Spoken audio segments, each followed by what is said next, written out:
Əgər gecələr normal olaraq 7-8 saat yatırsınız, amma buna baxmayaraq gün ərzində qəfil yuxu tutmaları olur, özünüzü yuxudan saxlaya bilmirsinizsə, hətta işdə, dərsdə və ya söhbət zamanı belə yuxuya gedirsinizsə, bunun səbəbi sadəcə yorğunluq olmaya bilər.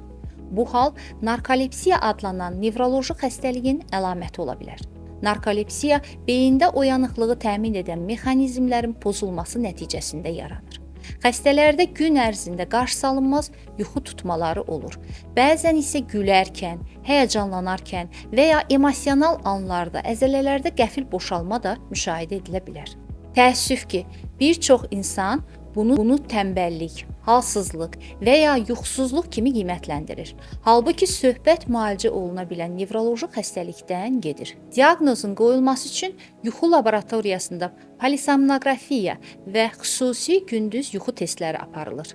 Əgər kifayət qədər yatmağınıza baxmayaraq gündüz yuxu tutmaları yaşayırsınızsa, bunu normal qəbul etməyin və mütəxəssisə müraciət edin.